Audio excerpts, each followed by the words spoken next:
Hello students, welcome to India largest learning platform. यहाँ से आपको मिलते हैं daily live classes, live test and quizzes, structure courses and unlimited access. इसके लिए आपको डाउनलोड करना होगा अनअकैडमी का लर्निंग ऐप। और इसके डाउनलोड करने के साथ ही आप जुड़ जाते हैं इंडिया के टॉप एजुकेटर्स के साथ। मैं योगेश्वर मिश्रा इस प्लेटफॉर्म से आपको भारतीय संविधान, भारतीय इतिहास और ऑप्शनल सब्जेक्ट में मानव विज्ञान हिंदी माध्यम में पढ़ा रहा हूँ। मेरा कोड है UGM10। आप मेरे टेलीग्राम चैनल से भी जुड़ सकते हैं। अनअकैडमी के द्वारा जो यूपीएससी सिविल सर्विसेज के लिए बहुत सारे कोर्सेज चलाए जा रहे हैं। किसी भी कोर्स में आप एडमिशन लेकर आप अपनी तैयारी को एक नई दिशा दे सकते हैं। इसी प्रकार यूपीएससी सिविल सर्विसेज में जीएस सब्सक्रिप्शन अवेलेबल है। दो प्रकार के कोर्सेज हैं, एक प्लस कोर्स है, दूसरा आइकनिक कोर्स है। प्लस कोर्सेज जो है 1 मंथ से लेकर 36 मंथ के लिए है। किसी भी कोर्स में आप एडमिशन लेते हैं और मेरा कोड UGM10 के साथ सब्सक्राइब करते हैं, एडमिशन लेते हैं, तो आपको 10% का फायदा मिलता है। इसी प्रकार जो है यूपीएससी ऑप्शनल सब्सक्रिप्शन अवेलेबल है फॉर 1 मंथ से लेकर 36 मंथ के लिए। और इसमें भी आप मेरा कोड UGM10 के साथ एडमिशन लेते हैं तो आपको 10% का बेनिफिट्स होता है। मैं इस प्लेटफॉर्म से ऑप्शनल सब्जेक्ट में मानव विज्ञान पढ़ा रहा हूँ। अभी रिसेंटली जो है अनअकैडमी के द्वारा कुछ कोर्स ऑफर किए हैं जो आपकी स्क्रीन पर देख रहे हैं। 2021 प्री को टारगेट करते हुए जो है कोर्सेज चलाए जा रहे हैं जो बाइलिंगुअल हैं। आप इन कोर्स को ज्वाइन कर अपनी तैयारी को एक नई दिशा दे सकते हैं। इसी प्रकार जो है यूपीएससी 2020 और 2023 को टारगेट करते हुए कंप्लीट जीएस बैचेस जो है स्टार्ट किए गए हैं यूपीएससी अनअकैडमी के द्वारा। और ये जो कोर्सेज हैं वो बाइलिंगुअल हिंदी और इंग्लिश इन मीडियम में चलाए जा रहे हैं। आप अपनी सुविधा अनुसार किसी भी मीडियम में ज्वाइन कर अपने तैयारी को टॉप एजुकेटर के साथ कर सकते हैं। ये देखिए, iconic price hike coming soon. और ये देखिए आपके स्क्रीन पर दिख रहा है कुछ सुविधाएं जो है, बेनिफिट्स जो है या कुछ डिस्काउंट्स जो है अनअकैडमी के द्वारा दिया जा रहा है। आइकॉनिक प्राइस देखिए, आपके डिस्काउंट दिख रहा है, बिगर डिस्काउंट्स ऑन 2020 को offer UPSC civil service GS plus plus optional courses पे है। इसी प्रकार UPSC civil service GS iconic courses और ऑप्शनल पर आपको ये ऑफर दिया जा रहा है। तो 14% जो है डिस्काउंट्स हैं, तो आप भी इसका फायदा उठाकर अपने तैयारी को टॉप एजुकेटर्स के साथ कर सकते हैं। स्टूडेंट, मैं आपके लिए आज की क्लास में जो है एमसीक्यू लाया हूँ जो हमारे प्रीवियस जो क्लासेस हुए थे, जैसे कैबिनेट था, प्रधानमंत्री और लोग और पार्लियामेंट से रिलेटेड जो है मैं एमसीक्यू लाया हूँ। एमसीक्यू का जो लेवल है ये 1 है। और जैसे जैसे हम क्लास करते रहेंगे हमारा एमसीक्यू की संख्या भी बढ़ते रहेगी। और जो है क्लास के साथ साथ जो है हम एमसीक्यू भी सॉल्व करेंगे। तो जब तक आप एमसीक्यू नहीं लगाते हो तब तक अपनी तैयारी को आप आकलन नहीं कर सकते। इसलिए जो है आप एमसीक्यू हम पहले करते हैं, उसके बाद से हम पढ़ेंगे। एमसीक्यू जो आज बेस्ड है वो कैबिनेट है, पीएम प्रधानमंत्री के ऊपर है और पार्लियामेंट के ऊपर है। और बाद में मैं लोकसभा के लिए अलग से लेके आऊंगा एमसीक्यू। आप इस पर बने रहिए, एमसीक्यू को सॉल्व कीजिए मेरे साथ। और उसके बाद जो है पढ़ेंगे महान न्यायवादी अनुच्छेद 76, नियंत्रक महालेखा परीक्षक 148 से 151 अनुच्छेद तक भारत के संविधान में स्थान दिया गया है। उसके बाद एक और हम देखेंगे दल बदल जो विरोधी अधिनियम है, उसको हम आज की क्लास में देखेंगे। पहले हम एमसीक्यू सॉल्व करेंगे, उसके बाद महान न्यायवादी पढ़ेंगे, उसके बाद नियंत्रण महालेखा परीक्षक से संबंधित जो है कॉन्स्टिट्यूशनल प्रोविजंस आपको बताऊंगा। फिर बदल जो नियम है, विरोधी अधिनियम है, जो अक्सर जो है हमेशा क्वेश्चन आते रहते हैं, खासकर स्टेट पीएससी में तो डायरेक्ट क्वेश्चन हो जाते हैं ये। फिर दल बदल विरोधी अधिनियम क्या है, उसके जो इम्पोर्टेंट फैक्ट्स हैं जो आप पुट करके किसी भी एग्जाम में, चाहे यूपीएससी हो चाहे UPSC prelims point of view से है, ठीक है। अब और ये state prelims point of view से तो है ही है, और साथ में मेंस पॉइंट ऑफ व्यू से भी ये है। तो आप इन चीज़ों को देखते रहिए और क्लास में बने रहिए। ठीक है, लेट्स वी स्टार्ट एमसीक्यू। हम जो है स्टार्ट कर रहे हैं मल्टीपल चॉइस क्वेश्चन। और ये देखिए आपके स्क्रीन पर आ गया है, और मेरे साथ जो है इसको सॉल्व करने की कोशिश कीजिए और एक एक चीज़ पर हम डिस्कशन करते हैं। क्लियर चीज़ है ये। तो देखिएगा, हम अभी मंत्रिमंडल को टच कर रहे हैं। तो देखिए पहला क्वेश्चन जो दिख रहा है कि कि वित्त बिल के लिए किसकी पूर्व अनुमति की आवश्यकता है। तो देखिएगा, वित्त बिल के लिए किसकी पूर्व अनुमति की आवश्यकता है। आपको क्लास में मैं पढ़ाया था। देखिए किसकी पूर्व अनुमति आपके ऑप्शन में दिख रहा है। ऑप्शन ए दिया है प्रधानमंत्री, दूसरा दिया है वित्त मंत्री, सी ऑप्शन दिया है भारत के राष्ट्रपति, और इनमें से किसी नहीं। तो अब आंसर क्या होगा, आपको सबको मालूम है कि वित्त बिल को प्रस्तुत करने से पहले क्या होना चाहिए। अगर पार्लियामेंट में इंट्रोड्यूस करना है तो उससे पहले जो है राष्ट्रपति की पूर्व अनुमति आवश्यक है। इसका आंसर क्या होगा, सी होगा। क्लियर चीज है ये। दूसरा जो क्वेश्चन है वो देखिएगा, आप इसमें लिखा हुआ है। ठीक है, दूसरा क्वेश्चन देखिएगा, भारतीय राजनीतिक व्यवस्था में कार्यपालिका किसके अधीन रहकर कार्य करती है। तो कार्यपालिका किसके अधीन रहकर कार्य करती है। आपको सभी मालूम है कि कार्यपालिका जो है वो किसके अधीन काम करेगी रहकर। इसका आंसर क्या होगा, आपके सामने चार ऑप्शन दिख रहा है। ये न्यायपालिका है, विधान पालिका, बी विधान पालिका है, सी चुनाव आयोग है, डी क्या है, संघ लोक सेवा आयोग। तो इसका आंसर क्या होगा, इसका जो आंसर होगा वह होगा बी। क्लियर चीज है ये। इसका आंसर क्या होगा, बी आंसर होगा। तो टिक कर लीजिए उसको, बी आंसर को, और मेरे साथ जो है सॉल्व करते रहिए क्वेश्चन को। ठीक है। फिर है आपका तीसरा जो क्वेश्चन है वो है, केंद्रीय मंत्रिमंडल के हाल में एक निर्णय के तहत अन्य पिछड़ी जाति समूह की सूची में 17 राज्यों की उपजातियों की एक संख्या को जोड़ा गया। वह संख्या कौन सी है। क्लियर चीजें, तो वह संख्या कौन सी है। इसका जो आंसर है, आपका आंसर होगा सी होगा। कर लीजिएगा इसको, 136। क्लियर चीज है ये, नोट कर लीजिएगा। फिर देखिएगा, संघीय मंत्रिपरिषद में मंत्री उत्तरदायी होते हैं। ठीक है, तो मंत्रिपरिषद में के मंत्री उत्तरदायी किसके प्रति होते हैं। इसका आंसर क्या होगा, लोकसभा के प्रति। क्या होगा आंसर, आंसर इसका क्या होगा, डी लोकसभा के प्रति। हाँ, क्लियर चीज है ये। आपकी स्क्रीन में देख रहे हैं, संघीय मंत्रिपरिषद में मंत्री उत्तरदायी होते हैं। इसका आंसर क्या होगा, डी लोकसभा के प्रति। क्लियर चीज है ये। फिर है पांचवा क्वेश्चन है, भारतीय संविधान के निम्नलिखित प्रावधानों में से कौन सा प्रावधान मंत्री परिषद की नियुक्ति तथा उसकी पदच्युति को विवेचित करता है। क्लियर चीज है ये। तो पांचवे का जो देखिएगा, पांचवा देखिए क्वेश्चन देखिएगा, इसमें क्या बोल रहा है, मतलब मंत्रिमंडल के नियुक्ति और उसके हटाने के संदर्भ में कौन सा आर्टिकल है। तो आपको मंत्रिपरिषद से आर्टिकल तो आपको मालूम है कि 74 75 से लेकर 78 तक किससे रिलेटेड है, मंत्रिपरिषद है। तो इसका जो बेस्ट आंसर होगा वो होगा 75। तो इसका आंसर होगा डी होगा। क्लियर चीज है ये। इसको मेमोराइज कीजिए, अपने जो प्रीवियस क्लास हमने किया था उससे मेमोराइज करके इसको सॉल्व करने की कोशिश कीजिएगा। ठीक है, यह एक आकलन है जिससे आप तैयारी को आप सही दिशा दे सकते हैं। एमसीक्यू लगाना बहुत जरूरी होता है। नेक्स्ट देखिएगा, निम्नलिखित प्रस्तावों में से किसका संदर्भित संबंध संघीय बजट से है। ठीक है, संघीय बजट से निम्नलिखित प्रस्तावों में से किसका संदर्भ संबंध संघीय बजट से है। तो देखिएगा, निंदा प्रस्ताव, ध्यानाकर्षण प्रस्ताव, कटौती प्रस्ताव और स्थगन प्रस्ताव।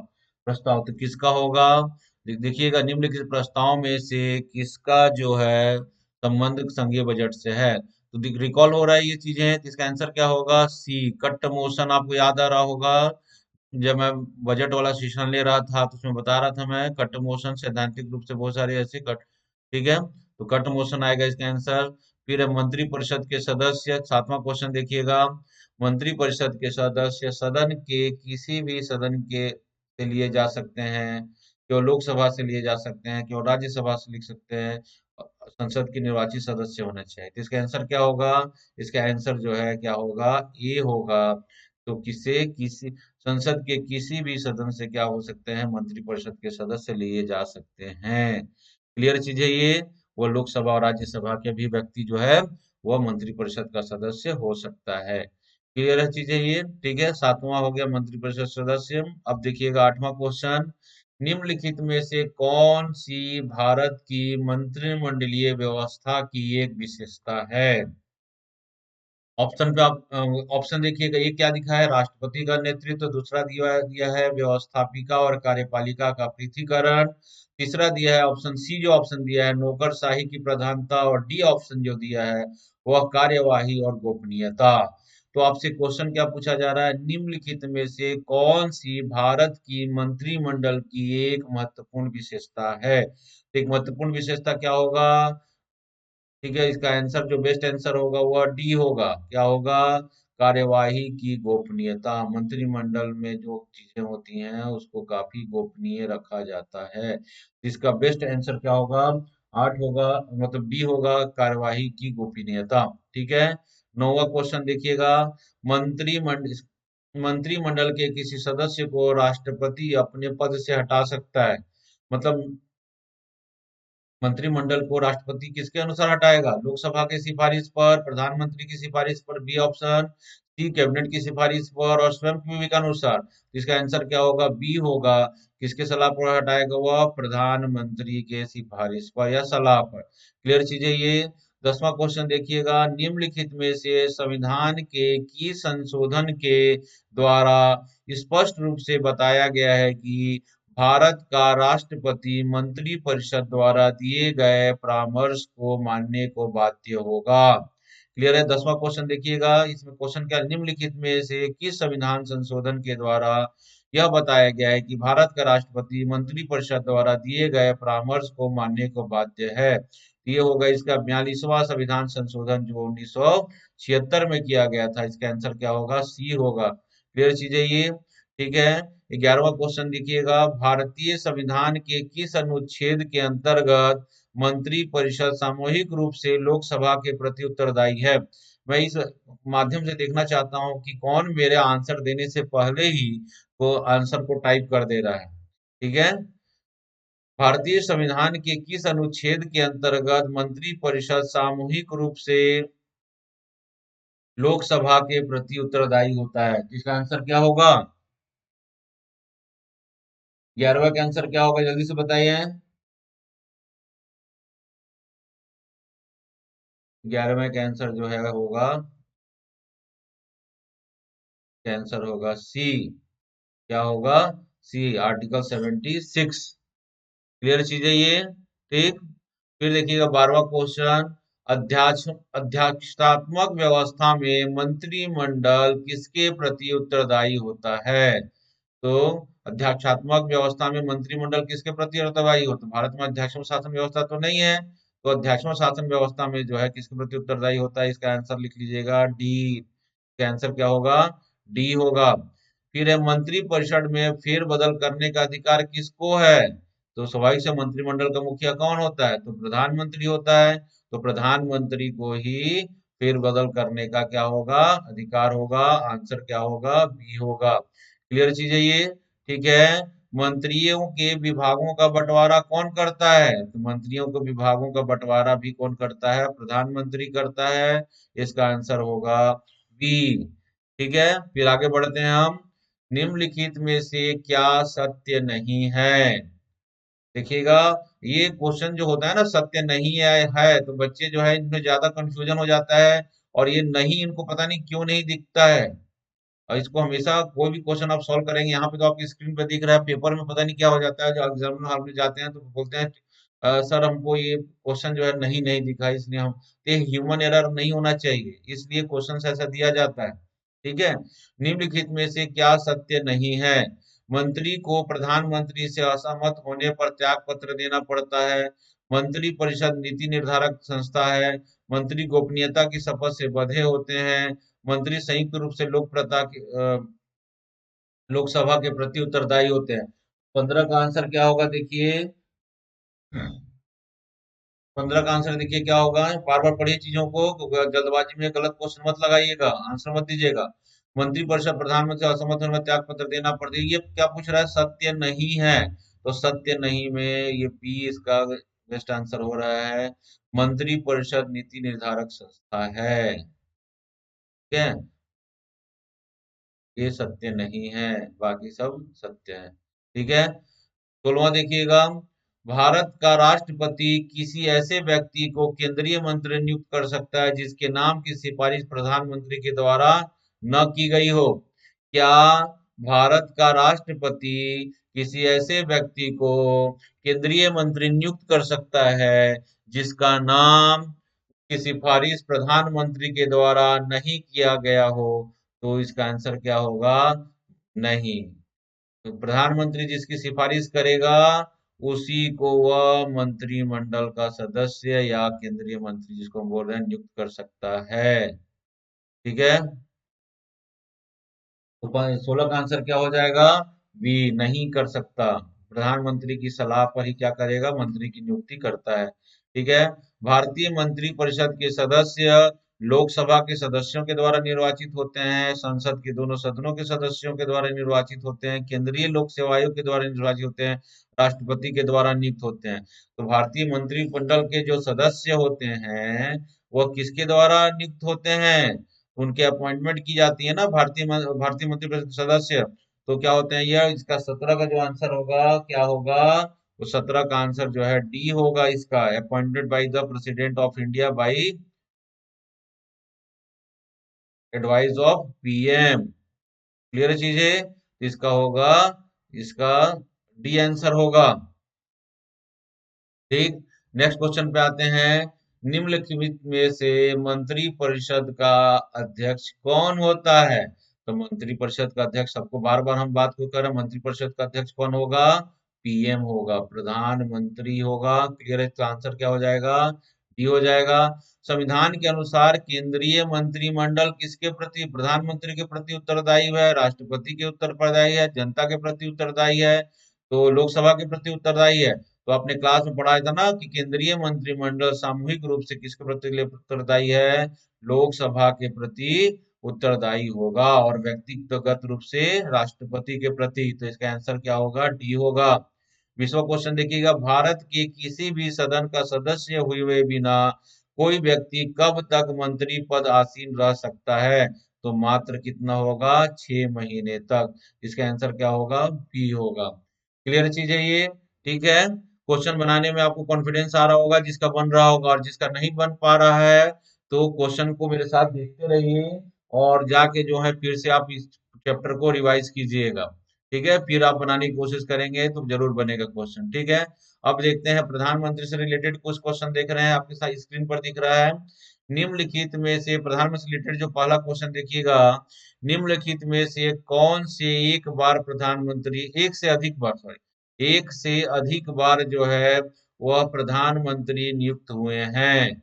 तो जवाहरलाल नेहरू तो आपको मालूम है, लगातार जो है लगभग 1947 से लेकर 1964 तक ये प्रधानमंत्री बने रहे। इंदिरा गांधी भी एक से ज्यादा बार हुई हैं, सबको मालूम है। ठीक है। अटल बिहारी वाजपेयी भी एक दिन जो है 13 दिन के लिए, फिर कुछ महीनों के लिए, फिर जो है 5 साल के लिए प्रधानमंत्री बने। ये भी लगातार 2-3 इनका कार्यकाल रहा है। गुलजारी लाल नंदा जो है यह कार्यवाहक प्रधानमंत्री रहे हैं, 2 बार रहे हैं ये। ठीक है, एक बार जवाहरलाल नेहरू की मृत्यु के बाद, और दूसरा लाल बहादुर शास्त्री की मृत्यु के बाद कार्यवाहक राष्ट्र प्रधानमंत्री रहे हैं। तो इसका आंसर जो है, कौन एक से अधिक बार प्रधानमंत्री, इसका आंसर जो है डी होगा। सभी कारण, सभी जो है वह सत्य है।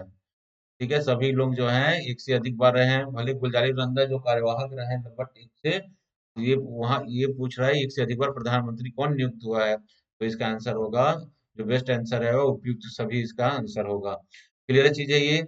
भारत का प्रधानमंत्री मुख्य है, राज्य सरकार का, केंद्र सरकार का, राज्य था केंद्र सरकार दोनों का, उपरोक्त में से किसी का नहीं। तो प्रधानमंत्री के संदर्भ में क्या होगा? प्रधानमंत्री मुख्य क्या है? केंद्रीय सरकार का मुखिया है। किसका मुखिया है वह?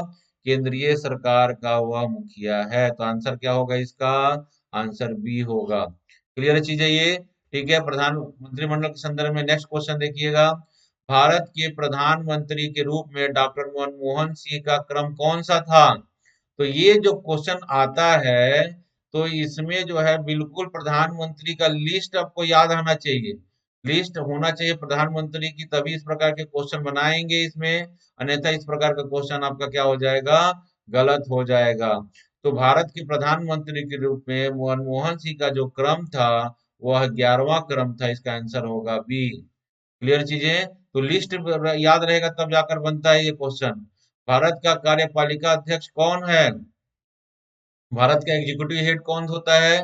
भारत का जो है एग्जीक्यूटिव हेड जो है, कार्यपालिका का अध्यक्ष जो है, वैसे तो प्रधानमंत्री है, राष्ट्रपति है, लेकिन अगर वास्तविक कार्यपालिका आपका शब्द का यूज होता है, तो वास्तविक कार्यपालिका जब भी यूज होगा, तो वास्तविक कार्यपालिका का अध्यक्ष कौन होगा? वह पीएम होगा। अगर यहाँ पर केवल कार्यपालिका पूछा है, तो यहाँ का आंसर, जो बेस्ट आंसर क्या होगा? राष्ट्रपति होगा। अगर इसी में वास्तविक पूछा जाता तो क्या होता है आंसर आपका?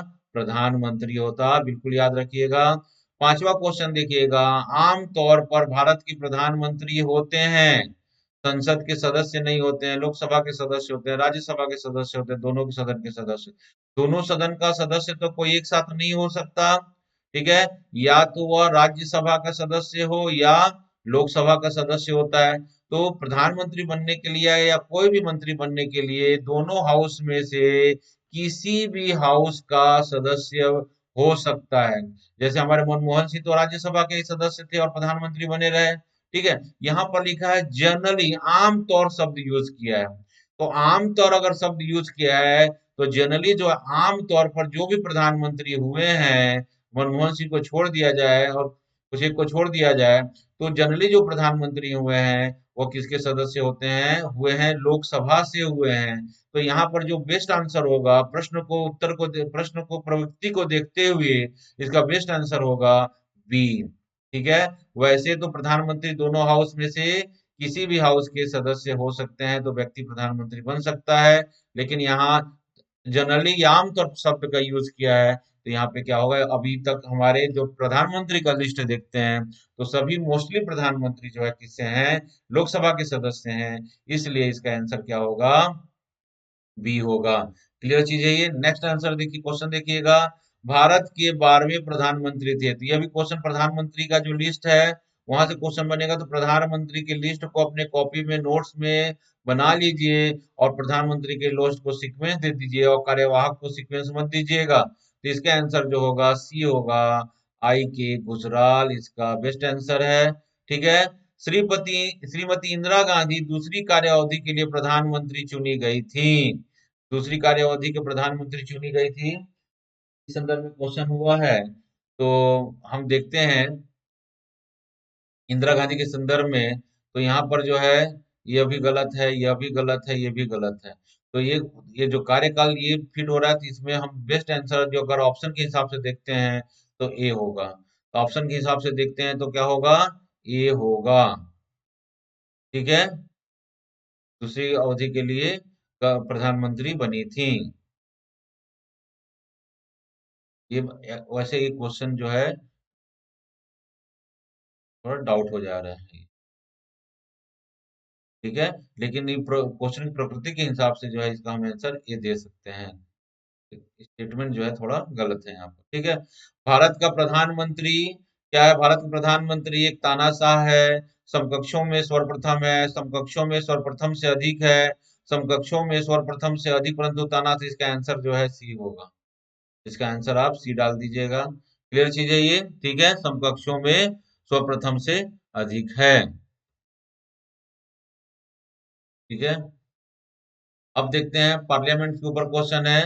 तो संसद के दोनों सदनों का संयुक्त अधिवेशन आयोजित होता है। तो संसद के सदनों के संयुक्त अधिवेशन जो है आयोजित होता है, सदनों का संयुक्त अधिवेशन आयोजित होता है। संयुक्त अधिवेशन है ना, आर्टिकल 108, इसके संदर्भ में देखते हैं भारत के राष्ट्रपति के निर्वाचन के लिए, भारत के उपराष्ट्रपति के निर्वाचन के लिए, संविधान में संशोधन से संबंधित विधेयक को पारित करने के लिए, ऐसे विधेयक पर विचार करने और उससे पारित करने के लिए जिस पर दोनों सदन में मतभेद हो। तो इसका आंसर क्या होगा बताइए, रिकॉल कीजिए इस चीजों को, आप लोग रिकॉल कीजिए इस चीजों को। इसका आंसर क्या हो सकता है, बेस्ट आंसर क्या होगा इसका, बताइए इसका आंसर क्या होगा। संसद के दोनों, आपको याद आ रहा है संयुक्त अधिवेशन, आर्टिकल 108 कब बुलाया जाता था, जब साधारण विधेयक पर क्या होता था, मतभेद की स्थिति होती थी, 6 महीना बीत जाता था, एक हाउस उसको पारित नहीं कर पाता था, तो उसकी सूचना कौन देता था, स्पीकर राष्ट्रपति को देता था और राष्ट्रपति क्या करता था, संयुक्त अधिवेशन बुलाता था। इसका आंसर क्या होगा, इसका आंसर जो है डी होगा। क्या होगा, डी होगा। क्लियर चीज है ये। निम्नलिखित कथनों में से कौन सा सही है, भारत में संविधान अध्यादेशात्मक है, भारत एक नाम मात्र का राजतंत्र है, भारत एक कुलीन तंत्र है, भारत एक संघात्मक प्रजातंत्र है। तो पढ़ने से ही इसका आंसर लग जा रहा है, इसका आंसर क्या होगा, डी होगा। किसी प्रकार का डाउट मन में नहीं रहे रखें, पूरा डाउट आप क्लियर कर सकते हैं। जब भी आप क्लास ये देख रहे होंगे, तो आपके मन में किसी प्रकार की डाउट हो, तो आप उसको टेक्स्ट कर सकते हैं और मैं उसका आंसर देने की कोशिश करूंगा। ठीक है। तीसरा है, संविधान के किस अनुच्छेद के अंतर्गत धन विधेयक को परिभाषित किया गया है? तो आपको सबको मालूम है, हमने पढ़ा है वित्त विधेयक, धन विधेयक के संदर्भ में। तो आर्टिकल कौन सा होगा इसका? आर्टिकल 110 के तहत किया गया है, तो इसका आंसर क्या होगा? बी आंसर होगा। क्लियर चीजें। लाभ का पद परिभाषित हुआ है, तो लाभ का पद जो परिभाषित हुआ है, किसके द्वारा? कौन लाभ के पद को परिभाषित करेगा? तो लाभ का पद परिभाषित करने का अधिकार भी किसको है? पार्लियामेंट को है। किसको है? पार्लियामेंट को है। इसका आंसर क्या होगा? डी होगा। भारत की संचित निधि से धन निर्गम पर किसका नियंत्रण होता है? पांचवे का आंसर देखिएगा। पांचवे का आंसर देखिएगा, भारत की संचित निधि पर धन निर्गत करने का अधिकार किसका होता है? भारत की संचित निधि से धन निर्गत पर किसका अधिकार होता है? लिखा है नियंत्रक महालेखा परीक्षा का, भारत के वित्त मंत्री का, अधिकृत मंत्री का। अरे भाई, भारत की संचित निधि पर भारत निकालने के लिए क्या लाता है? अप्रोप्रिएशन बिल लगाता है। अप्रोप्रिएशन बिल आता है, पार्लियामेंट से पास होता है, उसके बाद क्या होता है? सरकार को संचित निधि से धन निकालने का क्या मिलता है? अधिकार मिल जाता है। इसमें पार्लियामेंट होगा, तो इसका आंसर क्या होगा? इनमें से कोई नहीं। यह मतलब पांचवे का आंसर क्या होगा? पांचवे का आंसर जो है वह डी होगा। क्लियर चीज है ये। ठीक। एक कथन देखिएगा, भारत के में स्थायी दलीय व्यवस्था नहीं है। तो बात बिल्कुल सही है, भारत में स्थायी दलीय व्यवस्था तो है ही नहीं है। अत्यधिक संख्या में राजनीतिक दल, ये भी सही है। तो क्या कथन, भारत में स्थायी दलीय व्यवस्था नहीं है, अत्यधिक संख्या में राजनीतिक दल है, तो पहला कथन गलत है। ठीक है। तो ये हम इस संदर्भ में आपका आंसर क्या बनेगा? बताइए, इसको आंसर क्या बनेगा इसका? इसका आंसर बनेगा, आप इसको देखिएगा, इसका आंसर क्या बनता है? डी। क्या बनेगा आंसर इसका? डी बनेगा। कैसे बनेगा? फिर से देखिए इस चीजों को। सॉरी, देखिए छठवां क्वेश्चन, भारत में स्थायी दलीय व्यवस्था नहीं है, अत्यधिक संख्या में राजनीतिक दल हैं। तो पहला तो गलत है, यहाँ पे स्थायी दलीय व्यवस्था कहाँ है? यहाँ पे मल्टीपल पार्टी सिस्टम है यहाँ पर। और क्लियर चीजें, कोई ऐसा दल स्थायी नहीं है। ठीक। आज वह राष्ट्रीय स्तर का दल घोषित हो सकता है, और जो नॉर्म्स को पूरा करेगा, कोई भी अगर क्षेत्रीय दल भी राष्ट्रीय दल हो सकता है, अगर जो दिए गए मानदंड को पूरा करता है। तो यहाँ पर कोई ऐसा स्थायी दलीय नहीं है कि दो ही दल होगा, तीन दल होगा, चार दल होगा, ऐसा कोई फिक्स नहीं है। तो पहला तो गलत है, जिसका आंसर क्या होगा? डी होगा। कथन गलत है, किंतु आर रीजन जो है इसका सही है। क्लियर चीज है ये। सातवां क्वेश्चन देखिए, भारतीय संसद बनती है, तो भारतीय संसद किसे मिलकर बनती है? तो भारत का जो पार्लियामेंट है, आपको पार्लियामेंट क्वेश्चन करते हैं, लोकसभा, राज्यसभा और प्रेसिडेंट से मिलकर क्या बन रहा है? हमारा पार्लियामेंट्री सिस्टम बनता है। क्लियर चीजें, याद आ रहा है चीजें ये? ठीक है, तो इसका आंसर क्या होगा? डी आंसर होगा। ठीक। संसद विधि बनाकर निम्नलिखित में से किस सेवा के सदस्यों के मूल अधिकारों को से वंचित कर सकती है? तो आपको मालूम है, जो सिक्योरिटी तंत्र से जुड़े हुए लोग हैं, उनके मूल अधिकारों को क्या कर सकता है? वह सीज कर सकता है, प्रतिबंधित कर सकता है।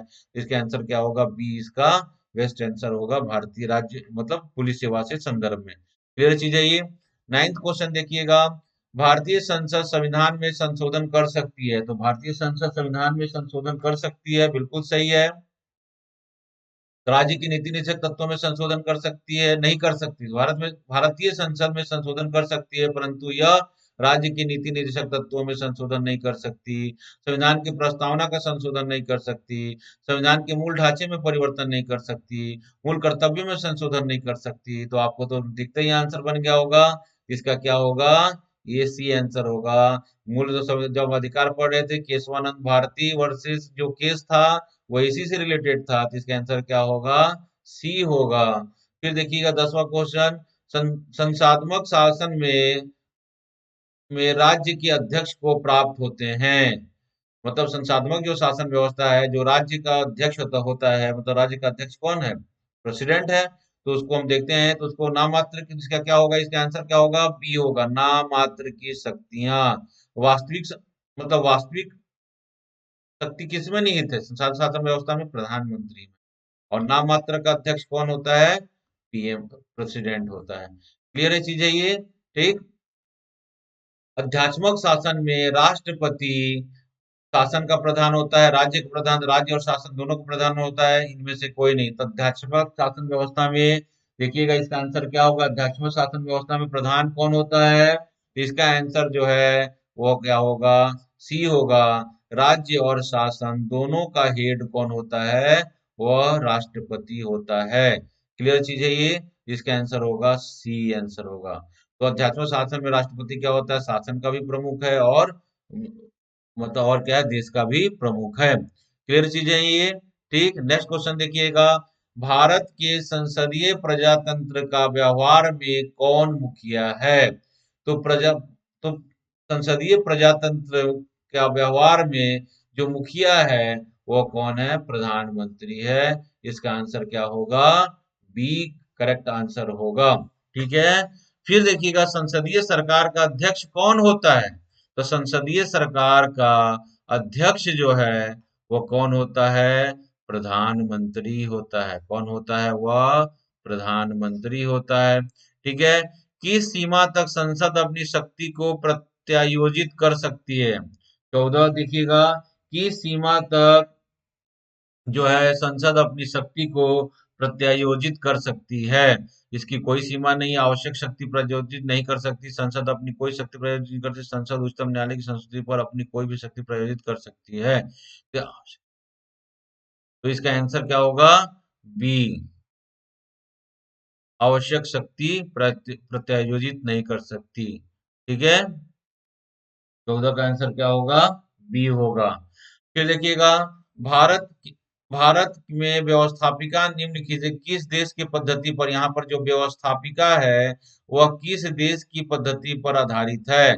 तो भारत की जो व्यवस्थापिका है वह वो किस पर व्यवस्थापिका मतलब विधायिका जो है किस पर आधारित है? तो वह ब्रिटेन से आधारित है। 15 का आंसर क्या होगा? डी आंसर होगा। क्लियर चीज है ये। नेक्स्ट क्वेश्चन देखिएगा। सेम रिपीट हो रहा है क्वेश्चन, इसका आंसर क्या होगा? डी होगा। ठीक है। भारत के भारतीय संसद में केवल प्रत्यक्ष रूप से निर्वाचित सदस्य होते हैं, केवल अप्रत्यक्ष रूप से निर्वाचित सदस्य होते हैं, केवल नामांकित सदस्य होते हैं, प्रत्यक्ष अप्रत्यक्ष और निर्वाचित तीनों होते हैं। इसका आंसर क्या होगा? डी होगा। ये क्या हो रहा है इसमें? प्रत्यक्ष भी होते हैं, अप्रत्यक्ष भी होते हैं और निर्वाचित और नामांकित सब होते हैं। क्लियर चीज है ये। जिसका आंसर 16 का आंसर क्या होगा? तो 16 का आंसर होगा डी। ठीक है। भारत के संसद के सदस्यों का निर्वाचन किसकी देखरेख में होता है? तो किसके होता है? निर्वाचन आयोग। क्या होता है? निर्वाचन आयोग की। इसका आंसर होगा सी। ठीक है। फिर 18वां क्वेश्चन देखिएगा। भारत भारतीय संसद के संयुक्त अधिवेशन निम्नलिखित में से कौन एक बुला सकता है? संयुक्त अधिवेशन बुलाने का अधिकार किसको है? तो संयुक्त अधिवेशन को बुलाने का अधिकार किसको होता है? आपको मालूम है संयुक्त अधिवेशन को बुलाने का अधिकार किसको है? तो देखिएगा संयुक्त अधिवेशन कौन बुलाता है? किसका आंसर आ रहा है पहले देख रहा हूं मैं। तो संयुक्त अधिवेशन को बुलाने का अधिकार किसको है? केवल राष्ट्रपति को है। क्लियर चीज है ये ऑप्शन क्या होगा? केवल राष्ट्रपति को है। ठीक।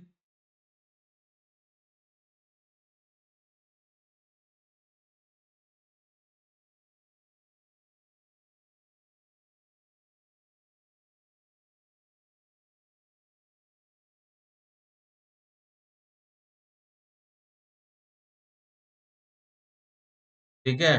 19वां क्वेश्चन देखिएगा आप। 19 क्वेश्चन देखिए यहाँ पर। निम्नलिखित में से किसे हटाने का अधिकार संसद को नहीं है? निम्नलिखित में से किसे हटाने का अधिकार जो है वह संसद में को नहीं है? तो किसे संसद में देखिए उपराष्ट्रपति को हटाया जा सकता है। ठीक है। मुख्य चुनाव आयुक्त को भी हटाया जा सकता है। नियंत्रक महालेखा परीक्षक को उसी रीति से हटाया जाता है जैसे सुप्रीम कोर्ट के जज को हटाया जाता है। ठीक है। तो महान्यायवादी क्या है? महान्यायवादी जो है वह राष्ट्रपति के प्रसाद पर्यंत पद को क्या किया रहता है? धारण किए रहता है। तो इसका आंसर क्या होगा? 19वां का जो आंसर है वो क्या होगा? डी होगा। क्या होगा इसे? 19वां का आंसर डी होगा। क्लियर चीज है ये। ठीक। अब देखिएगा राज्यसभा से रिलेटेड हम क्वेश्चन सॉल्व करते हैं। राज्यसभा में राष्ट्रपति द्वारा कितने सदस्य मनोनीत किए जाते हैं? तो आपको मालूम होगा राज्यसभा में राष्ट्रपति द्वारा जो मनोनीत सदस्य है उसकी संख्या कितनी होती है? 12 होती है। सारा सबको आपको मालूम है कितनी सदस्य संख्या है? 12। तो आंसर क्या होगा इसका? सी आंसर होगा। क्या होगा? सी होगा। वह कौन सी सभा है जिसका अध्यक्ष उसका सदस्य नहीं होता? तो राज्यसभा है। राज्यसभा का जो अध्यक्ष होता है वह क्या कहलाता है? सभापति कहलाता है। और सभापति जो है कौन है? भारत का उपराष्ट्रपति जो है क्या होता है? वह सभापति होता है। और वह राज्यसभा का क्या होता है? सदस्य नहीं होता है। ठीक है। राज्यसभा का सभापति कौन हो रहा है? तो राज्यसभा का सभापति कौन है? उपराष्ट्रपति होता है। इसका आंसर बी होगा। राज्यसभा का चेयरपर्सन है, राज्यसभा का चेयरमैन कौन है? भारत का उपराष्ट्रपति है। क्लियर चीज है? कोई डाउट है इसमें? किसी प्रकार का डाउट नहीं है, सारे टर्म्स मैंने यहाँ पे ला दिया आप लोगों के लिए। ठीक है। राज्यसभा के सदस्य चुने जाते हैं, कितने सालों के लिए चुने जाते हैं राज्यसभा के सदस्य? तो आपका होगा आंसर जो होगा 6 इयर्स होगा। इसका आंसर जो है क्या है? सी इसका आंसर होगा। राज्यसभा की स्थायी सदस्य कहते हैं, क्यों कहते हैं? क्योंकि यह कभी विघटित नहीं होती, इसे विघटित नहीं किया जा सकता। अब कुछ सदस्य प्रत्येक 2 वर्ष के पास अवकाश ग्रहण कर लेते हैं, उतने ही चुन लिए जाते हैं। तो इसका जो बेस्ट आंसर होगा वो क्या होगा? बी और सी दोनों हो सकता है। क्लियर चीज है ये? बी और सी दोनों है। फिर है, राज्यसभा में उत्तर प्रदेश को आवंटित स्थान निम्न के किस राज्यों के आवंटित स्थानों का योग है? ठीक है। तो आंध्र प्रदेश और मध्य प्रदेश। आंध्र प्रदेश में तो शायद 11 लोकसभा के सीट है, मध्य प्रदेश में भी 11 है, तो ये तो होगा नहीं। ठीक है। और उत्तर प्रदेश में राज्यसभा की सीटें लगभग 31 है। आंध्र प्रदेश और तमिलनाडु, तमिलनाडु में आंध्र प्रदेश में 11 है, तमिलनाडु में 18 है, तो ये भी नहीं होगा। ठीक है। और बिहार और गुजरात, बिहार में राज्यसभा की सीटें जो हैं, बिहार में 16 हैं, और गुजरात में भी लगभग 11 ही होंगे। ठीक है, तो ये भी आंसर 16 और 11 देखते हैं।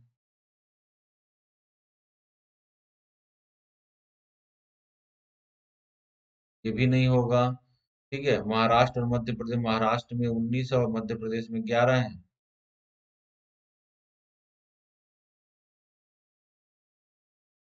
20 हो रहा है, तो ये भी नहीं हो रहा है। ठीक है। तो सातवें का आंसर जो है इनमें से कोई नहीं होगा। ठीक है, इनमें से कोई नहीं होगा। महाराष्ट्र में 19 है, मध्य प्रदेश में 11 है, तो इससे भी नहीं बनेगा वो।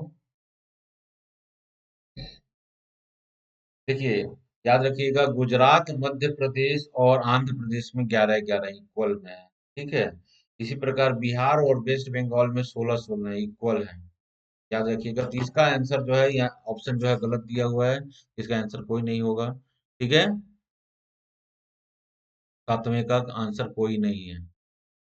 नेक्स्ट, आठवां, निम्नलिखित राज्य युग्मों में से किसे राज्यसभा में समान प्रतिनिधित्व प्राप्त है? आंध्र प्रदेश, देखिए यहाँ पे देखते हैं समान प्रतिनिधित्व हम देख रहे हैं। तो आंध्र प्रदेश में और महाराष्ट्र लिखा है, तो आंध्र प्रदेश में कितना मैं बताया था आप लोगों को? 11 बता रहा था। और महाराष्ट्र में जो है 19 है, समान नहीं है। आंध्र प्रदेश में 11 है, और तमिलनाडु में जो है वह लगभग, तमिलनाडु में जो है वो 18 के आसपास है। तो यहाँ भी नहीं होगा। ठीक है। गुजरात और राजस्थान, गुजरात में 11 है, और राजस्थान में लगभग मेरे को लग रहा है,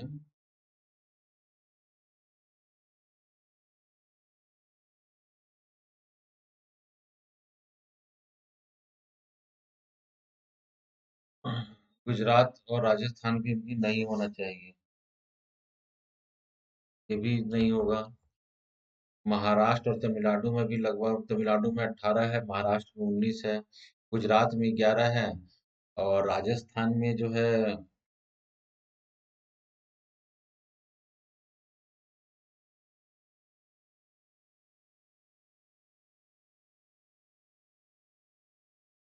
नहीं होगा। राजस्थान में गुजरात के बराबर नहीं, ये भी नहीं होगा। और महात्मा नहीं होगा। तो किस राज्य से समान प्रतिनिधित्व प्राप्त है? तो ये भी आंसर नहीं होगा। इनमें भी, इसमें से कोई आंसर नहीं, कोई उत्तर सही नहीं है। कोई उत्तर सही नहीं है। ठीक है।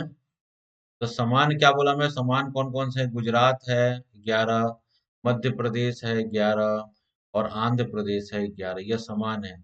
बिहार है 16, और वेस्ट बंगाल जो है 16। उसके अलावा नॉर्थ ईस्ट के राज्य जो हैं सभी में मोस्टली एक एक हैं, और गोवा में एक है। तो ये समान हो सकता है गोवा और नॉर्थ ईस्ट के स्टेट, नॉर्थ ईस्टर्न स्टेट। ठीक है, सब में क्या, सभी मोस्टली राज्यों में एक एक है ये। ठीक है, मिजोरम में तो ये हो सकता है, लेकिन यहाँ पर ये भी आंसर सही नहीं है, तो इसमें 8वां का भी आंसर होगा, इनमें से कोई उत्तर सही नहीं है। क्लियर चीजें हैं, याद रखिएगा चीजों को। नेक्स्ट देखते हैं। 9वां क्वेश्चन, निम्नलिखित में से कौन राज्यसभा की एकांती शक्ति के अंतर्गत आता है? नई अखिल भारतीय सेवाओं का सृजन। तो 9वां क्वेश्चन देखिएगा, राज्यसभा के रिलेटेड है। राज्यसभा से रिलेटेड जो क्वेश्चन है उसमें आ रहा है कि इनमें से कौन सा मोनोपली है राज्य, मतलब इसको हिंदी में बोलेंगे मोनोपली है राज्यसभा का। तो ऑल इंडिया सर्विसेज आर्टिकल 312 आप लोगों को पढ़ाया हूँ ये। ठीक है। अगस्त नहीं है, किसी राज्य की विधान परिषद की समाप्ति नहीं संभालने अपनी सभापति की नहीं, तो इसका आंसर क्या होगा? ये होगा आर्टिकल 312 और आर्टिकल 249 के ही संदर्भ में, है ना। ठीक है, मोनोपली। फिर 10वां क्वेश्चन देखिए, राज्यसभा के संदर्भ में निम्नलिखित में से कौन सा कथन सही है? इसके 1/3 सदस्य प्रति 2 वर्ष बाद अवकाश प्राप्त करते हैं, सही है। इसका आधे से अधिक 2 वर्ष नहीं, गलत है। आधे से अधिक तो 3 वर्ष, ये भी गलत है। इनमें से 1/3 सदस्य प्रति 3 वर्ष, ये भी सही है। तो इसका आंसर क्या होगा? यही क्वेश्चन ऑप्शन सही है। ठीक है। फिर 11वां देखिए, नीचे कुछ ऑप्शन दिए गए हैं, उसको देखना है कौन सा सुमेलित नहीं है। तो मध्य प्रदेश में,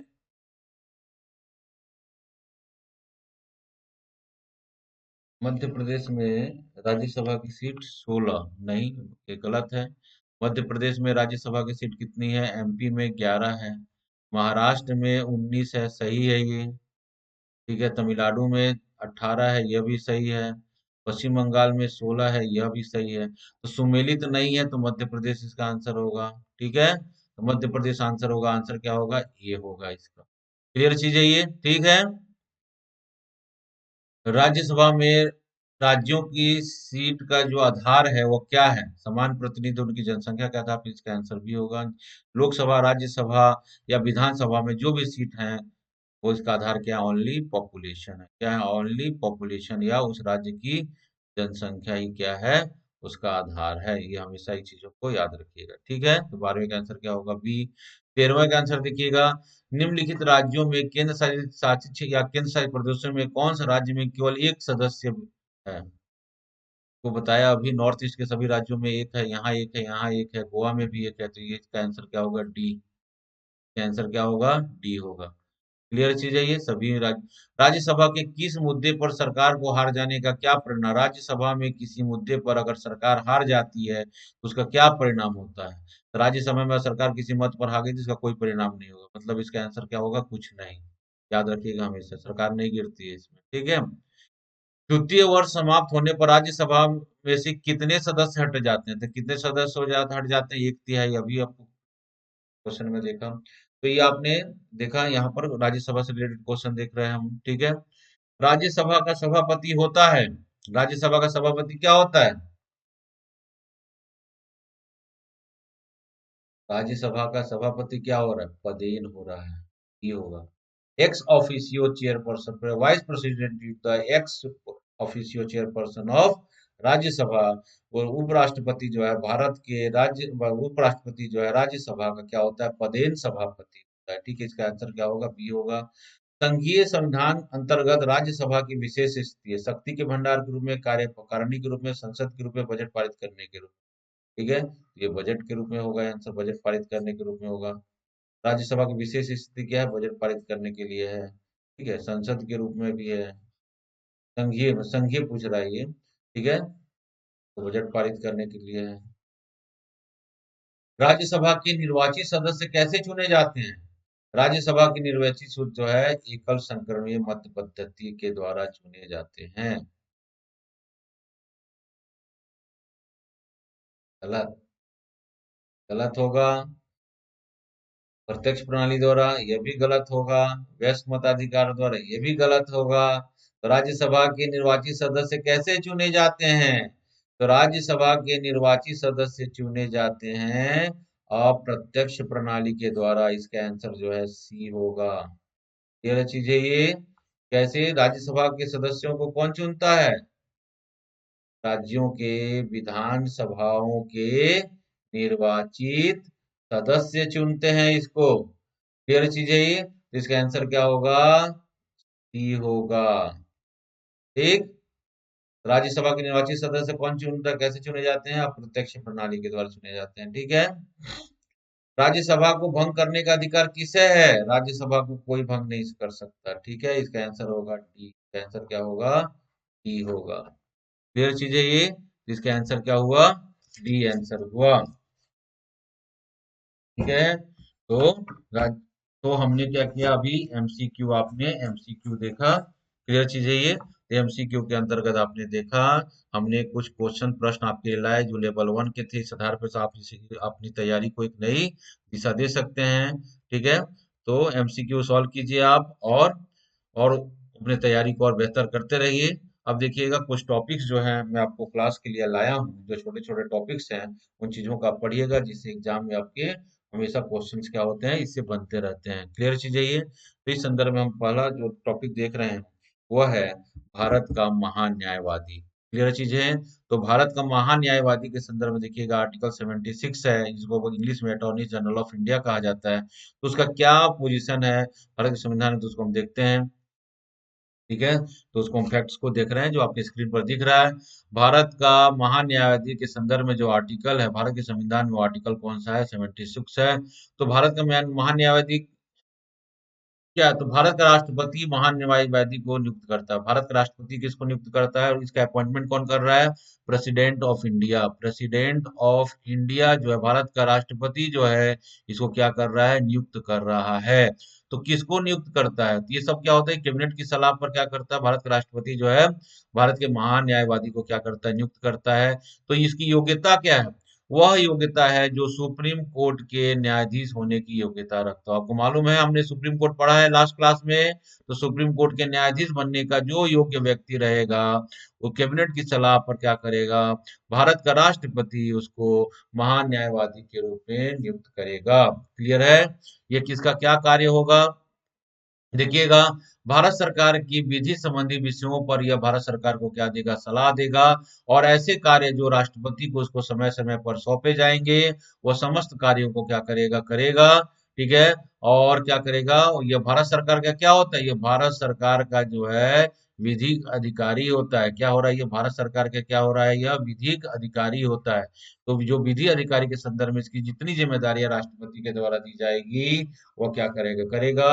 और गवर्नमेंट ऑफ इंडिया को क्या करेगा? कानून के संदर्भ में सलाह देने का काम करता है महान न्यायवादी। क्लियर चीज है ये। अपने कर्तव्यों को निर्वहन करने के लिए वो भारत सरकार के राज्य क्षेत्र के भीतर सभी न्यायालयों में क्या कर सकता है? उसको सुनवाई का अधिकार होगा। भारत के सभी न्यायालयों में क्या करेगा? वह सुनवाई कर सकता है। और कब तक यह पद पर बने रहेगा? तो यह पद जो है पर कब तक? जब तक राष्ट्रपति चाहेगा, मतलब राष्ट्रपति के प्रसाद पर्यंत यह पद पर बना रहता है। इसका कोई कार्यकाल नहीं है। मतलब जब तक राष्ट्रपति चाह रहा है तब तक बन रहा है पद पर। ठीक है। मतलब राष्ट्रपति किसके अनुमति से चाहते हैं? कैबिनेट।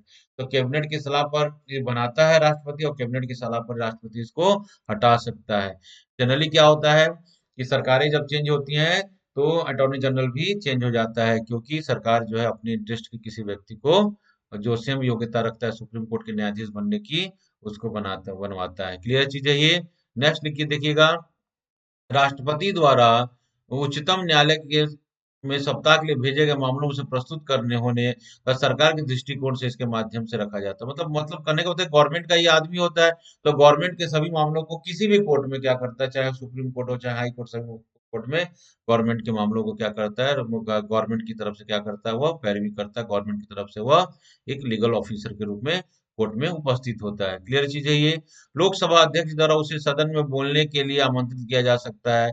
मतलब वह सदन का सदस्य नहीं होता है, उसके बाद भी क्या करता है? वह पार्लियामेंट के सभी गतिविधियों में, सभी बैठकों में क्या कर सकता है? शामिल हो सकता है। याद रखिएगा, पॉइंट बी नोटेड, एग्जाम में आता है वह कौन सदस्य है जो पार्लियामेंट का सदस्य नहीं होते हुए भी पार्लियामेंट की बैठकों में भाग लेता है, तो कौन है? AGI, attorney general of India है, लेकिन वह किसी भी प्रक्रिया मतलब वोटिंग प्रक्रिया में भाग नहीं लेता है। क्या लेता है वह? जब मतदान के लिए कोई विषय रखा जाता है तो उसमें वह भाग नहीं लेता है। वो बोलने का अधिकार होगा लेकिन उसको मत देने का अधिकार नहीं है। क्लियर चीज है ये? ठीक है। तो ये अटॉर्नी जनरल के संदर्भ में क्या हो गया, कुछ फैक्ट्स हैं जो आपके एग्जाम में आते हैं। स्टेट पीएससी में तो डायरेक्ट क्वेश्चन आ जाता है 5 नंबर में, 8 नंबर में, जैसा हर स्टेट का एग्जाम का अपना अलग अलग पैटर्न है। और यूपीएससी में तो महान्यायवादी के संदर्भ में क्वेश्चन डायरेक्ट ऐसे कभी नहीं आते हैं क्वेश्चन। ठीक है, यूपीएससी का पैटर्न ही कुछ अलग होता है। लेकिन आपको समझना है, जब तक इसको समझे नहीं तो महान्यायवादी को नहीं समझेंगे तब तक आप क्वेश्चंस को, किसी प्रकार के क्वेश्चन, अगर ट्विस्टेड भी क्वेश्चन है तो आप नहीं लगा पाएंगे। क्लियर चीज है ये? तो भारत के महान्यायवादी के संदर्भ में मैं आपको बताने की कोशिश किया। महान्यायवादी की नियुक्ति भारत के राष्ट्रपति के द्वारा किया जाता है, और भारत के राष्ट्रपति के प्रसाद के द्वारा ही प्रसाद पर्यंत पद को धारण किया रहता है। भारत का राष्ट्रपति सुप्रीम कोर्ट का जो भी व्यक्ति सुप्रीम कोर्ट के अध्यक्ष न्यायाधीश बनने की योग्यता रखता हो, तो उस व्यक्ति को कैबिनेट की सलाह पर क्या कर सकता है? महान्यायवादी नियुक्त कर सकता है। क्लियर चीज है ये? ठीक है। अब देखते हैं हम भारत का नियंत्रक महालेखा परीक्षक की हम बात करते हैं। तो भारत के नियंत्रक महालेखा परीक्षक जो है, वो भारत के संविधान में जो आर्टिकल 148 से लेकर 151 तक जो है उसके बारे में प्रावधान किया गया है। इसको हम बोलते हैं CAG, controller and auditor general of India. तो ये क्या है? ये भारत के नियंत्रक महालेखा परीक्षक जो है, इसको बोलते हैं मतलब ये क्या है? ये भारत सरकार का मतलब क्या है? ये खजाने का प्रहरी है ये controller and auditor general of India का पद जो है वो ब्रिटेन से लिया गया है, और भारत सरकार के क्या है? यह सरकारी खजाने के क्या है? यह प्रहरी है, संरक्षक है ये। क्लियर चीज है ये? तो राष्ट्रपति द्वारा इसकी नियुक्ति कर दी पद पर, उसी प्रकार राष्ट्र नियुक्ति किसके द्वारा की जा रही है? उसको राष्ट्रपति के द्वारा इसको नियुक्ति की जा रही है। ठीक है। पद से उसे उसी प्रकार हटाया जाएगा जैसे सुप्रीम कोर्ट के जज को हटाने की जो प्रक्रिया, पद नियुक्ति राष्ट्रपति के द्वारा किया जा रहा है, हटाया कैसे जा रहा है? इसको पार्लियामेंट के द्वारा हटाया जा रहा है। महाभियोग जैसे, जस्ट लाइक इम्पीचमेंट, मतलब जैसे सुप्रीम कोर्ट के जज को हटाया जाता है, उसी प्रक्रिया से इसको पद से हटाया जा सकता है। क्लियर चीजें? राष्ट्रपति ही इसको पद की शपथ दिलाया गया, राष्ट्रपति के द्वारा किया, किसी व्यक्ति को राष्ट्रपति ने जिसको बोला है उसके समक्ष क्या करेगा? वो पद का शपथ ग्रहण करने का राष्ट्रपति या उसके समकक्ष किसी व्यक्ति के, राष्ट्रपति जो नॉमिनेट करेगा उसके समक्ष क्या लेगा? ये शपथ लेगा। वेतन, संसद वेतन निर्धारित करती है, और एक बार निर्वाचित होने पर उसके अलाप का परिवर्तन नहीं किया जा सकता। ठीक है। सेवानिवृत्ति के पश्चात भारत सरकार या किसी राज्य सरकार के अधीन किसी लाभ के पद पर यह धारण नहीं करेगा। कंट्रोलर सेवा और पद की शर्तें तय करने का अधिकार केवल इसके पार्लियामेंट को है। ठीक है। इसके वेतन जो है वो कहाँ से आते हैं? भारत की संचित निधि से आते हैं। कहाँ से आते हैं? भारत की संचित निधि से आते हैं। कंसोलिडेटेड फंड ऑफ इंडिया से इसके वेतन और भत्ते आते हैं। क्लियर चीज है ये? इसका पदावधि कितना है? यह 6 वर्ष है। एक बार नियुक्त होने के बाद इसका कार्यकाल कितना होगा? 6 वर्ष का होगा, और 65 वर्ष की आयु तक। दोनों में से कोई भी पहले पूरा हो जाए तो वह पद से हट सकता है। इसका कार्यकाल क्या होगा? 6 वर्ष या 65 वर्ष की आयु तक, दोनों में से जो भी पहले पूर्ण हो जाए वो अपने पद से क्या हो जाएगा? हट जाएगा। या अपना त्याग पत्र देकर भी राष्ट्रपति को पद क्या कर सकता है? मुक्त कर सकता है। अपना राष्ट्रपति को त्याग पत्र देकर भी क्या कर सकता है? वह पद से हट सकता है। ठीक है। क्लियर है? कैसे हटाया जा सकता है उसको? सुप्रीम कोर्ट के जज को हटाया जाता है, उसी रीति से इसे संसद से हटाया भी जा सकता है। याद रखिएगा, कार्यकाल क्या है? 6 वर्ष है। नियुक्ति कौन करता है? राष्ट्रपति। ठीक है। 6 वर्ष कार्यकाल है, या 65 वर्ष की उम्र, दोनों में से जो भी पहले पूर्ण हो जाए आ जाएगा, वह पद से हट जाएगा। पद से हटने की और प्रक्रिया है, वह पार्लियामेंट हटा सकता है, संसद हटा सकती है, जैसे उसने सुप्रीम कोर्ट के जज को हटाते हैं। ठीक है। या अपना त्याग पत्र राष्ट्रपति को देकर क्या हो सकता है? यह पद से हट सकता है। ठीक है। इसके वेतन किस पर भारित होते हैं? भारत की संचित निधि पर भारित होते हैं। क्लियर चीज है ये? ठीक। इसके कार्य क्या है तो देखिएगा, भारत और राज्य विधानसभा के प्रत्येक संघ राज्य में संचित निधि से सभी व्यय को, उसकी संप्रेक्षा ऑडिटिंग करता है और उसका प्रतिवेदन प्रस्तुत करने के लिए कहता है। संघ और राज्यों की आकस्मिक निधि लोक लेखाओं के सभी व्यय की संपरीक्षा करता है। संघ और राज्य की विभाग द्वारा किए गए सभी व्यापार, विनिर्माण, लाभ, हानि, समस्त प्रकारों के राज्य सरकार, कहने का मतलब है राज्य सरकार और केंद्र सरकार की समस्त लेखाओं का क्या करता है, यह संपरीक्षा करता है, उसका ऑडिटिंग करता है। ठीक है, क्योंकि वो क्या है, सार्वजनिक संपत्ति, क्या सार्वजनिक पूंजी का क्या है, यह प्रहरी है। क्या है, यह प्रहरी है। क्लियर चीज है ये। संघ और राज्य की आय व्यय की क्या करता है, वह संपरीक्षा करता है। संघ और राज्य सरकारों की जितने भी रेवेन्यू जनरेट हो रहे हैं, सरकारी कंपनियां हैं या पब्लिक जो पीएसयूज हैं, सभी के आय व्यय का क्या करता है, यह लेखा जोखा रखता है। ठीक है, समस्त प्रकार की लेखाओं का लेखा जोखा रखकर अपनी रिपोर्ट जो है वो प्रस्तुत करता है, किसको, राष्ट्रपति को प्रस्तुत करता है। और राष्ट्रपति इस रिपोर्ट को जो है, और क्या मतलब, लेखा अकाउंट से रिलेटेड जितने भी आय व्यय का लेखा जोखा राज्य सरकार, केंद्र सरकार का है, सबकी संपरीक्षा करता है। और समस्त प्रकार के लेखा जोखा तैयार कर एक रिपोर्ट जो है किसको देता है, राष्ट्रपति को देता है।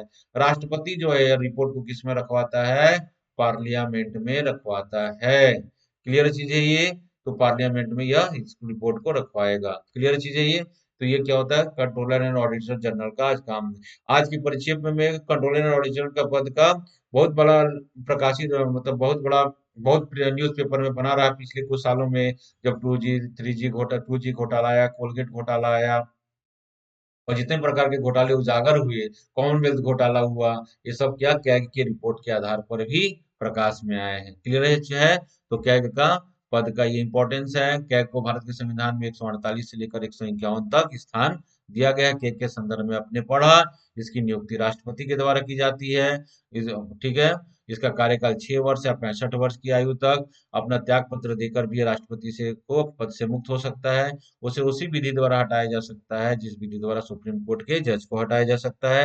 यह राज्य सरकार और केंद्र सरकार के समस्त प्रकार के लेखाओं का क्या करता है, संपरीक्षा करता है। ठीक है, और अकाउंट के रिलेटेड में सही एक रिपोर्ट तैयार कर क्या कर सकता है, वह राष्ट्रपति को प्रस्तुत करता है, और राष्ट्रपति इस रिपोर्ट को कहाँ रखवाता है, पार्लियामेंट में रखवाता है।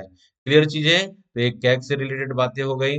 इसी प्रकार आज की क्लास में मैं एक छोटा सा टॉपिक कर रहा हूँ जिसका नाम है दल बदल विरोधी कानून। ठीक है, दल बदल विरोधी कानून के संदर्भ में देखिएगा।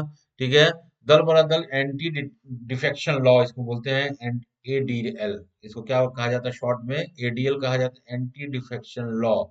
एंटी डिफेक्शन लॉ मतलब दल बदल। और ये जो संदर्भ है इसको समझने की जरूरत है, और इसमें बहुत सारी कमियां भी हैं। और सुझाव क्या हो सकते हैं इस बिल, इस कानून को पढ़ने के बाद आप अपने सुझाव जो है वो आप भेजिएगा। अपने सुझाव को तैयार रखें। कोई भी एग्जाम में अगर हम बात करते हैं, लॉ पर हम डिस्कस करें, इसमें हम उपबंध पढ़ेंगे, इस उपबंध के बाद हम कुछ कमियां पढ़ेंगे, और सुझाव का जो पॉइंट्स है वो आपके लिए स्वतंत्र रहेगा। आप सुझाव उस पर लिख सकते हैं, इसमें और क्या क्या संशोधन इस लॉ में और क्या क्या डालने की आवश्यकता है। ठीक है, तो एंटी डिफेक्शन लॉ देखिएगा, ये एंटी डिफेक्शन लॉ को इंट्रोड्यूस किया गया था भारत के संविधान और पार्लियामेंट के द्वारा, इसको इंट्रोड्यूस किया गया था। देखिए, भारतीय संविधान में इसको डालाया गया था। 92वें संविधान संशोधन अधिनियम 1985 के द्वारा इसको लाया गया है।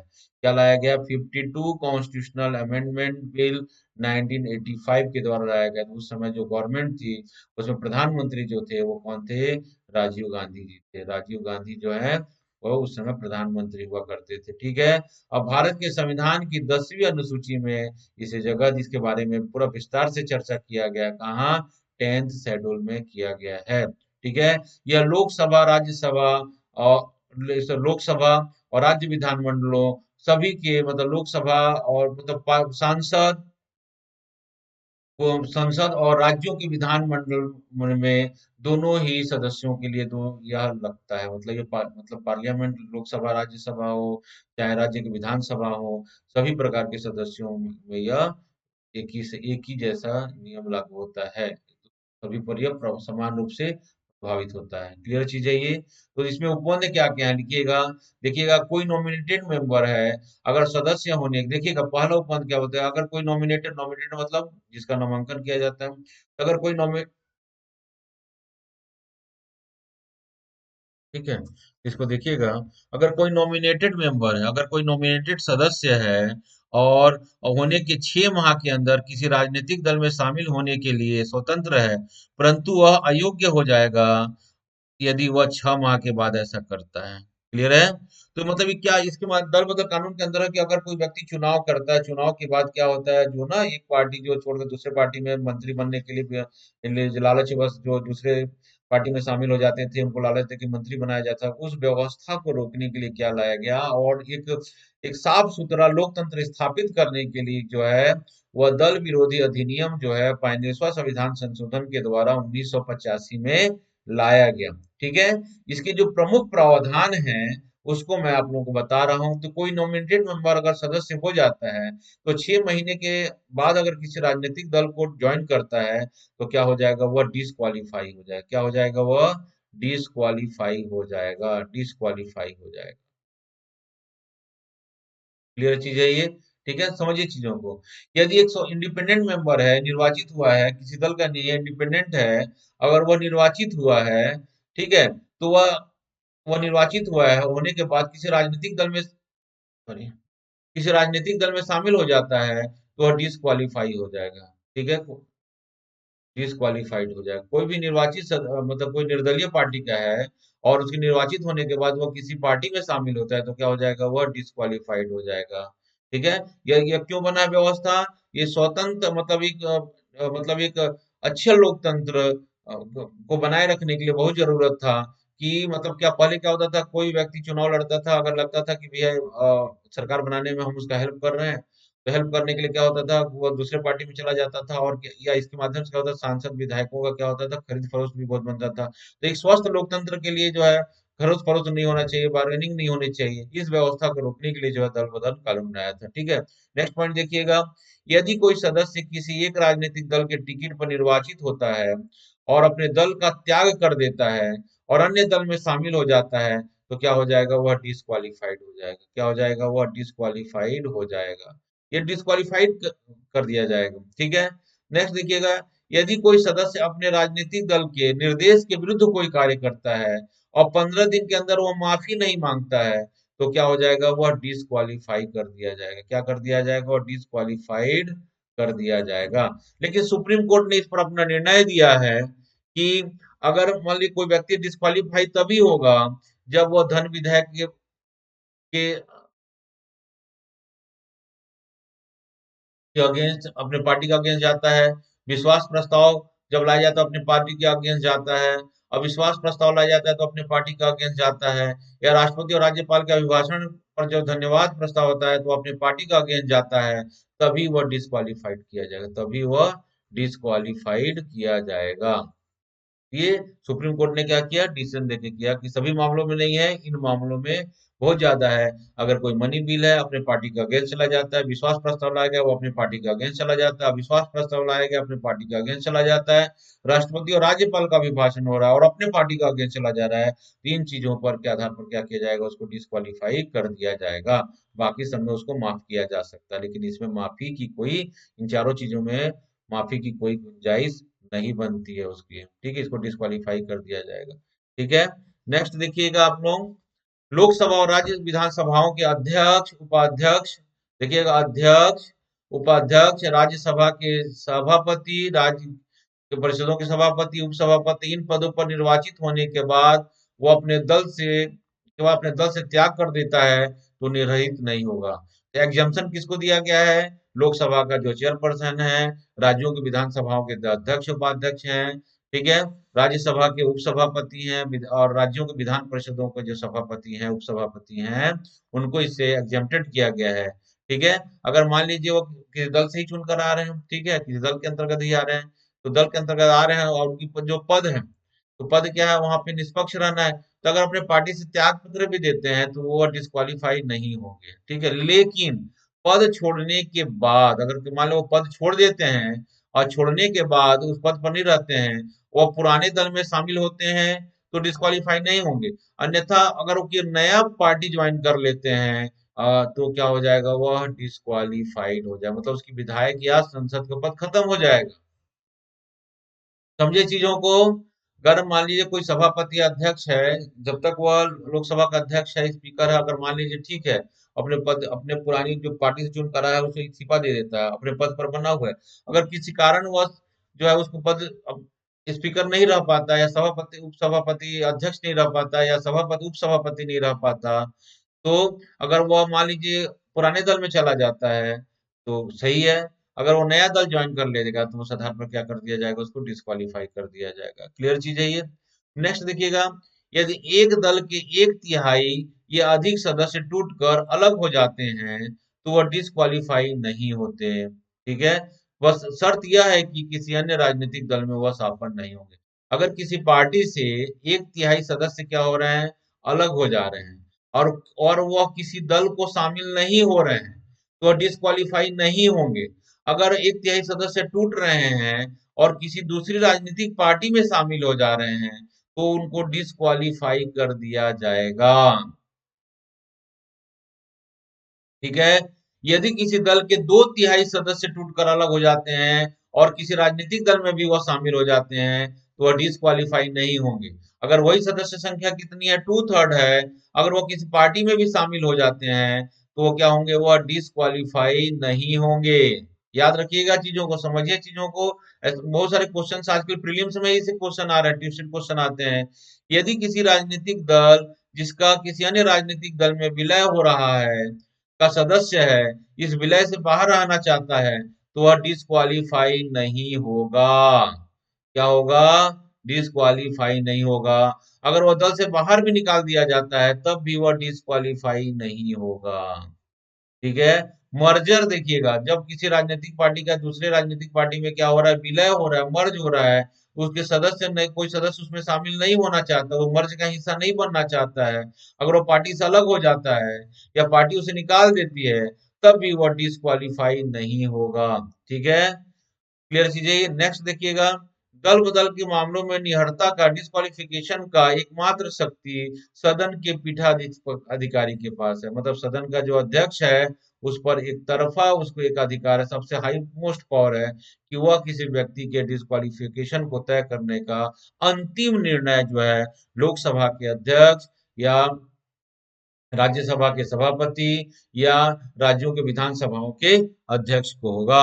ठीक है, लेकिन आजकल सुप्रीम कोर्ट ने बोला है कि अगर मान लीजिए कोई अध्यक्ष ऐसा निर्णय लेता है और कोई सदस्य इससे संतुष्ट नहीं है तो क्या कर सकता है, वह न्यायालय का दरवाजा खटखटा सकता है, अध्यक्ष के खिलाफ क्या कर सकता है, उसके निर्णय के विरुद्ध वह न्यायालय में जा सकता है। ठीक है, क्लियर चीज, तो न्यायालय में वह जा सकता है, फिर न्यायालय उसका निर्णय करेगी। ठीक, ये दल बदल कानून के संदर्भ में डिस्क्वालिफिकेशन जो नॉर्मल मतलब लॉ का था, कैसे कोई सदस्य डिस्क्वालीफाई हो जाएगा, ठीक है, और कैसे नहीं होगा, वो सब चीजें जो है एंटी डिफेक्शन लॉ के अंतर्गत किया गया। एंटी डिफेक्शन लॉ लाने का उद्देश्य जो था, एक स्वतंत्र एक क्या करना है, एक स्वस्थ लोकतंत्र की स्थापना करने, जहां विधायकों और सांसदों की खरीद फरोख्त न हो, उसको रोकने के लिए ऐसा किया गया था। ठीक है, दल बदल की कुछ कमियां आलोचनाएं हैं।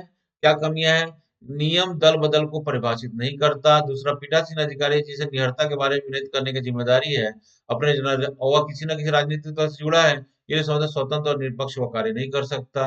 विभिन्न पीठासीन अधिकारी नियम के भिन्न भिन्न तरीके से इंटरप्रिटेशन करते हैं। नियम स्पष्ट नहीं करता कि क्रमिक विखंडन के मामले में विखंडन और विलय के मामले में एक तिहाई और दो तिहाई की गणना कैसे की जाए। बड़े और छोटे सभी दल के लिए समान एक तिहाई दो तिहाई सिद्धांत का प्रयोग नियम को परास्त करता है। एक नॉमिनेटेड मेंबर को 6 महीने के बाद अगर किसी राजनीतिक दल में शामिल होता है तो उसको डिस्क्वालिफिकेशन 6 महीने का समय देने का क्या मतलब है, यह भी समझ से परे लगता है। तो इसकी कुछ कमियां हैं मेरे नजर में। ठीक है, आपके नज़र में और कुछ कमियाँ होंगी तो आप इसको देख सकते हैं। तो मैं ये जो दल बदल के संदर्भ में जो नियम दल बदल के संदर्भ में जो आपको मैं बताया हूँ ये सब चीजें, तो आप किसी भी स्टेट पीएससी के एग्जाम में या यूपीएससी में इस प्रकार का क्वेश्चन आता है तो आप पूरा एज इट इज जो है आंसर लिख सकते हैं।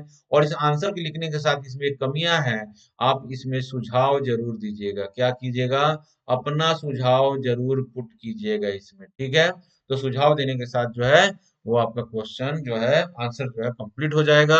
और आप ये चीजों को देखिएगा, सुझाव जरूर प्रस्तुत कीजिएगा, और अपने सुझाव को मेरे टेलीग्राम चैनल के माध्यम से भेज सकते हैं। क्लियर है चीजें ये? और मेरा कोड जो है UGM10 के साथ इसको सब्सक्राइब कीजिए और एडमिशन लीजिए, और आपको 10% का उससे फायदा होगा। और